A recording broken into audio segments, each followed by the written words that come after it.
மாண்புமிகு தமிழ்நாடு முதலமைச்சர் அவர்களின் ஆணைக்கிணங்க பெருநகர சென்னை மாநகராட்சியில் பொதுமக்களின் கோரிக்கை ஏற்பாற்போல் ஒவ்வொரு வளர்ச்சி திட்டங்களும் மேற்கொள்ளப்பட்டு வருகிறது.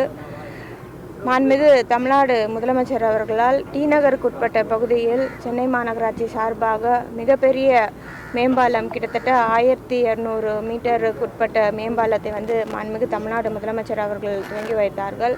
அந்த பகுதிகளில் இருக்கக்கூடிய உஸ்மான் ரோடு சாலைக்குட்பட்ட பகுதியில் இருக்கக்கூடிய பொதுமக்கள் கோரிக்கை ஏற்பாற்போல் இந்த டி நகர் மேம்பாலத்தை திறந்து வைத்தார்கள். அதற்கு முன்பதாக மாண்புமிகு தமிழ்நாடு துணை முதலமைச்சர் அவர்கள் மண்டலம் 11க்குட்பட்ட பகுதிகளில் அங்கு ஒரு மேம்பாலத்தை துவங்கி வைத்தார்கள். இப்படி பெருநகர சென்னை மாநகராட்சியின் பொதுமக்களின் கோரிக்கை ஏற்பாற்போல் டிராஃபிக் இடையூறு அதிகமாக இருக்கக்கூடிய பகுதிகளில் மேம்பால பணிகள் துவங்கப்பட்டு சிறப்பாக நடைபெற்று வருகிறது. அதில் ஒன்றாக இன்றைக்கு கணேசபுரம் பகுதிக்குட்பட்ட மேம்பால பணியினை ஆய்வினை மேற்கொண்டோம். இந்த ஆய்வின் போது மதிப்புக்குரிய சட்டமன்ற உறுப்பினரான ஆர்.டி. சேகர் அவர்களும் பெருநகர சென்னை மாநகராட்சியின் ஆணையர் மதிப்புக்குரிய குமரகுருபன் சார் அவர்களும் டிசி சிவகிருஷ்ணமூர்த்தி அவர்களும் மெட்ரோ துறையை சார்ந்த அதிகாரி வினய் சார் அவர்களும் உட்பட அனைத்து அதிகாரிகளும் பங்கேற்றார்கள். இந்த கணேசபுரம் மேம்பாலம் என்பது மாண்புமிகு துணை முதலமைச்சர் அவர்களால் துவங்கி வைக்கப்பட்டு தொடர்ந்து பணிகள் மேற்கொள்ளப்பட்டு வருகிறது. இந்த கணேசபுரம் மேம்பாலத்தில் 58 மீட்டருக்குட்பட்ட பகுதிகள் ரயில்வே துறை சார்ந்த பகுதியாக இருக்கிறது. ரயில்வே துறை மூலம் என்ஓசி வாங்கி மாநகராட்சி சார்பாகவே அந்த பணிகள் மேற்கொள்ளப்பட்டு நடைபெறுகிறது. கிட்டத்தட்ட 1 ஆண்டு காலமாக அந்த பகுதிகள் போக்குவரத்து மாநகராட்சி சார்பாக தடை செய்யப்பட்டிருந்தது. இப்போ வரக்கூடிய பருவமழை முன்னிட்டு பொதுமக்களுக்கு இடையூறு இல்லாத வண்ணம் அந்த பகுதியில் சாலை சீரமைத்து போக்குவரத்தை இன்றைக்கு வரக்கூடிய 10ஆம் தேதி திறந்து வைக்க இருக்கிறோம். மேம்பால பணிகளும் ஜனவரி மாதத்துக்குள் முடிப்பதற்காக ஒப்பந்ததாரர்களும் தெரிவித்திருக்கிறோம். மாண்புமிகு தமிழ்நாடு முதலமைச்சர் அவர்களால் விரைவில் இந்த மேம்பாலமும் துவங்கி வைக்கப்படும் அப்படின்றத தெரிவித்துக்கிறேன். தொடர்ந்து மண்டலம் 4க்குட்பட்ட பகுதிகளில் 46 வார்டில் இன்றைக்கு குளம் சீரமைக்கும் பணிகளை ஆய்வினை மேற்கொண்டிருக்கிறோம். இந்த குளம் கிட்டத்தட்ட 9 ஏக்கர் ரயில்வே துறை சார்ந்த நிலமாக இருக்கிறது. ரயில்வே துறையிடம் தெரிவித்து இப்போ அந்த குளத்தை சீரமைக்கும் பணி மாநகராட்சி சார்பாக ஏற்படுத்தி வருகிறோம்.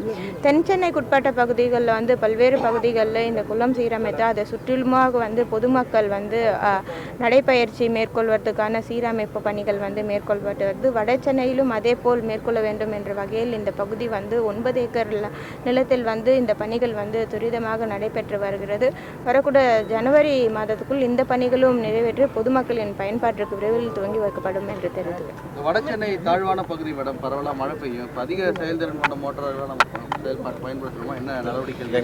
பெருநகர சென்னை மாநகராட்சி பொறுத்த வரைக்கும் கடந்த ஆண்டே முன்னெச்சரிக்கையாக எதெல்லாம் லோ லைன் ஏரியா அப்படின்னு கண்டறிந்து அந்த பகுதிகளெலாம் 100 HP கொண்ட மோட்டார் பொருத்தப்பட்டிருந்து இந்த ஆண்டும் அதே போல் சென்னை மாநகராட்சிக்கு உட்பட்ட பகுதிகளில் முக்கியமாக வட சென்னைக்குட்பட்ட பகுதிகளில் லோ லைன் ஏரியா என்று கண்டறிந்து அந்த பகுதிகள் எல்லாமே 100 HP கொண்ட மோட்டார் பொருத்தப்பட்டிருக்கிறது. கூடுதலாக தேவை அடிப்படையில் 50 HP 75 HP கொண்ட மோட்டார்களும் மாநகராட்சி சார்பாக அந்தந்த பகுதியில் வைக்கப்பட்டிருக்கிறது. இந்த மழைநீர் வடிகால் பணிகள், இந்த சாலை பணிகள் இதுக்கெல்லாம் ஏதாவது நம்ம ஒரு காலக்கெடு கொடுத்துருக்குமா முடிக்கிறதுக்கு இந்த சாலை வெட்டுக்களுக்கு? ரோட் காட்டு பொறுத்த வரைக்கும் இப்போ மழை துவங்க இருக்குது. ரோட் காட் வந்து பண்ணாதான் மெட்ரோ வாட்டர் துறை சார்பாகவும் பணிகள் மேற்கொள்ள சொல்ல முடியும், மாநகராட்சி சார்பாகவும் சில பணிகள் மேற்கொள்ள முடியும். வரக்கூடிய அக்டோபர் 15ஆம் தேதி வரைக்கும் நம்முடைய கால அவகாசம் விதித்திருக்கிறோம். அக்டோபர் 15க்கு அப்புறம் எந்த ஒரு ரோட் காட்டும் பண்ண வேண்டாம் அப்படின்றத தெரிவித்திருக்கிறோம். மழைக்காலங்கள் முடிந்த பிறகு ஜனவரி மாதம் முதல் மீண்டும் அந்த பணிகள் எல்லாமே மாநகராட்சி சார்பாக துவங்கப்படும். கால்வாயில் தூர்வாரப்பட்டிருக்கா மேடம்? இந்த ஆண்டு வந்து சென்னை மாநகராட்சி சார்பாக 3 வகையில் வந்து இந்த தூர்வாரும் பணிகள் வந்து மேற்கொள்ளப்பட்டிருக்கிறது.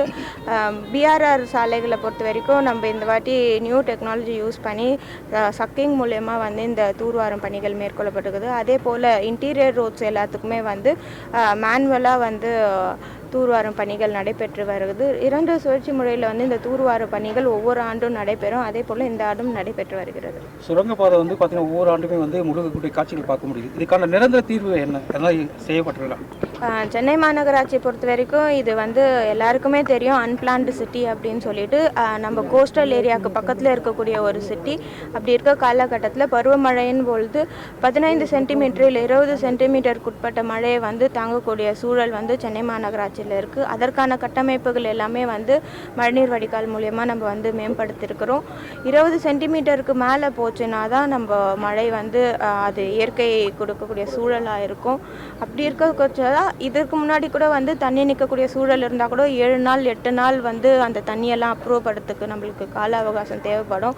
ஆனால் இப்போ இருக்க கட்டமைப்புகளில் வந்து 24 மணி நேரத்தில் வந்து பொதுமக்களுக்கு இடையூறால் இரவு மழை பெய்ந்தால் காலையில் வந்து பொதுமக்கள் டிராஃபிக் இல்லாமல் அவங்க பணிக்கு செல்ல, ஸ்கூலுக்கு செல்ல வந்து கட்டமைப்பு மேம்படுத்தப்பட்டிருக்குதுன்னு தெரியும். பட்டாளம் அதே மாதிரி தட்டாங்குளம் பகுதியை வந்து முழுமையடைந்துள்ளதா பணிகள்? பட்டாளம் பொறுத்த வரைக்கும் இப்போ MLS ரோட்டில் வந்து பணிகள் நடைபெற்று வருகிறது. இந்த மழைக்குள்ளே வந்து அது முடிவுக்குமாறு தெரிவித்திருக்கிறோம். அதே போல் அந்த பகுதியில் ஒரு ரோட் கிராசிங் இருக்குது. அந்த பணிகளும் வந்து போலீஸ் டிராஃபிக் மூலயமா NOC வாங்கியிருக்கோம். அந்த பணிகளும் துரிதமாக நடைபெற்று வருகிறது. பல இடங்களில் அந்த ஒப்பந்ததாரர்களுக்கும் மாமன்ற உறுப்பினருக்கும் இடையான முரண்பாடுகள் நிறைய இருக்குது. நடவடிக்கை எதனா எடுத்துருக்குமா? பணிகள் குறித்த நேரத்தில் இல்லை, ஒப்பந்ததாரர்களுக்கு வந்து பணிகளை விரைவாக முடிக்குமாறு தான் நம்ம அறிவுறுத்தி வரோம். ஏன்னா ஒவ்வொரு மாமன்ற உறுப்பினரும் அந்த வார்டுக்கு அந்த பப்ளிக்கு வந்து அவங்க ரெஸ்பான்சிபிளாக இருக்கிறாங்க. அப்படி இருக்கச்ச பணிகளை சீக்கிரம் முடிக்க தான் அறிவுறுத்தி. ஓகே.